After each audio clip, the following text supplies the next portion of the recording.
Salam alaikum. Dans cette deuxième partie concernant le casting, on va entamer le casting de classe suite à la première partie qui concernait le casting des types de données. Donc, soit trois classes A, B, C qui ont une hiérarchie d'héritage, c'est-à-dire qu'ils ont entre elles une relation bien lien d'héritage. Donc, on a la classe A, la classe B extense A qui hérite de la classe A et la classe C qui hérite de la classe A aussi. Donc, il faut respecter les règles suivantes.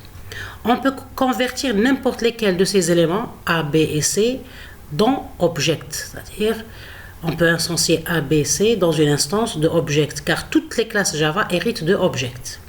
Deuxièmement, on peut référencier directement B ou C par une instance de A, car B et C sont des classes dérivées de la classe A. Donc, la référenciation de classe phi par la classe mère est directe, donc c'est implicite. Ça s'appelle le upcasting. On peut convertir une référence à un objet A en B. Donc pour faire la conversion d'un objet d'une classe phi, d'un objet de la classe phi vers sa classe mère, il faut premièrement que l'objet réel soit de type de classe phi.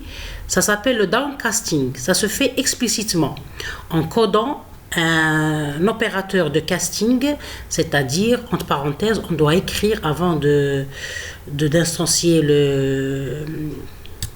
l'objet, on doit ajouter l'opérateur, entre parenthèses, le nom de la classe phi.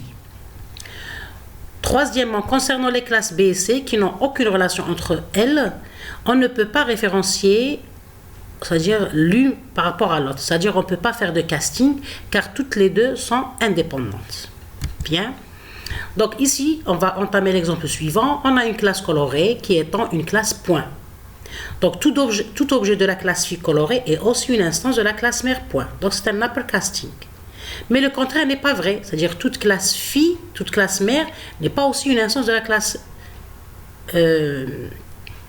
phi d'une façon directe.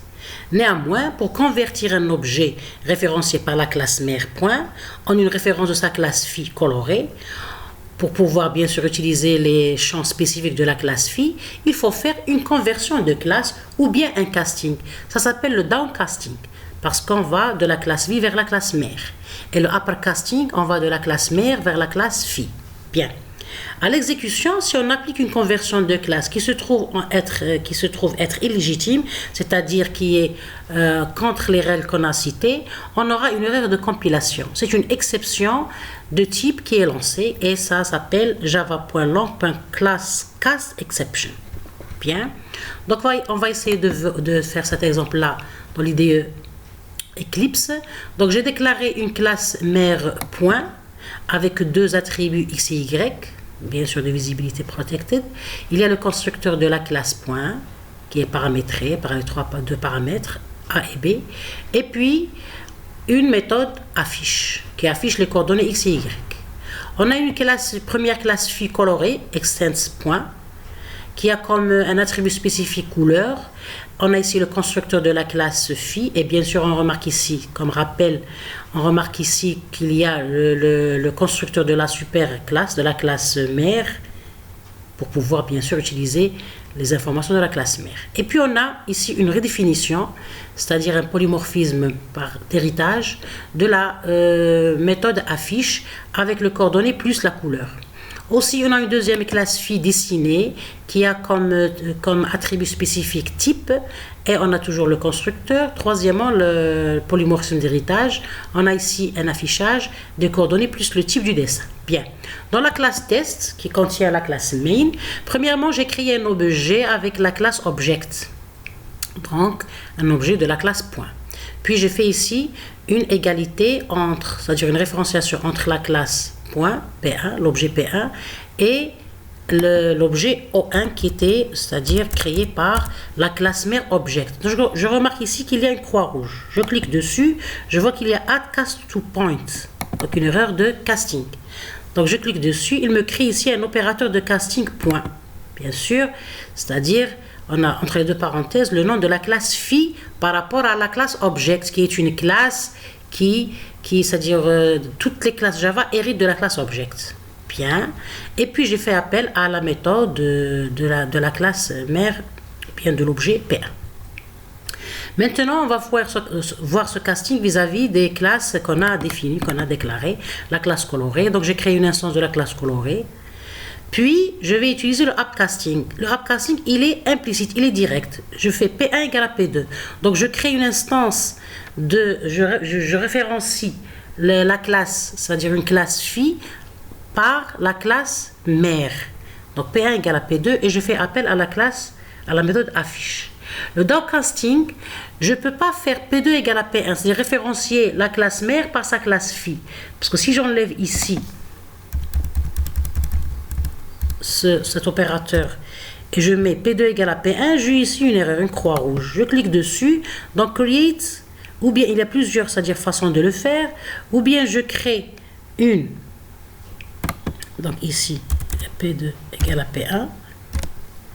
Donc, je clique dessus. Donc, create une constance, change to P1, create local, etc. Ou bien faire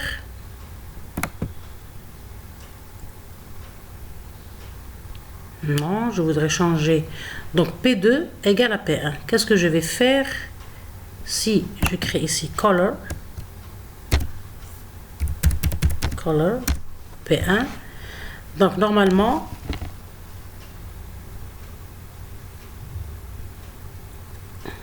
parce que c'est minuscule, supprime. Bien. Donc, je vais enlever color. Donc, si je clique sur la croix rouge, donc il y a Add Cast to Color, je clique dessus, donc il m'ajoute l'opérateur de casting pour pouvoir, bien sûr, référencier la classe mère par sa classe phi.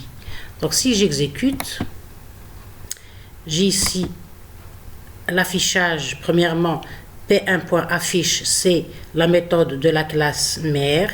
Donc, il a les coordonnées X et Y. Le deuxième P1.affiche, c'est avec le upcasting. Donc, on a les références dédiées à l'objet de la classe phi colorée, plus la couleur vert. Ici, c'est toujours P1.affiche, mais avec le downcasting. Donc, P2 égale à P1. Donc, c'est le même message. La même chose pour dessiner qui est la classe phi. J'ai fait ici un upcasting et j'ai affiché 10, 15 et le dessin de type rectangle. Bien.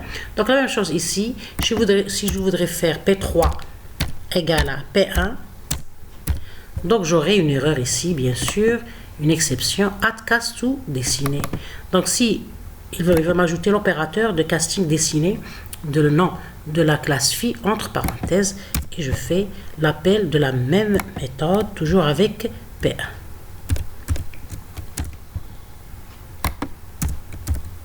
Et si je fais l'exécution, donc j'aurai mes méthodes avec, bien sûr, les messages adéquats. Donc cela explique la notion de casting de classe. Je vous remercie pour votre attention et à la prochaine vidéo.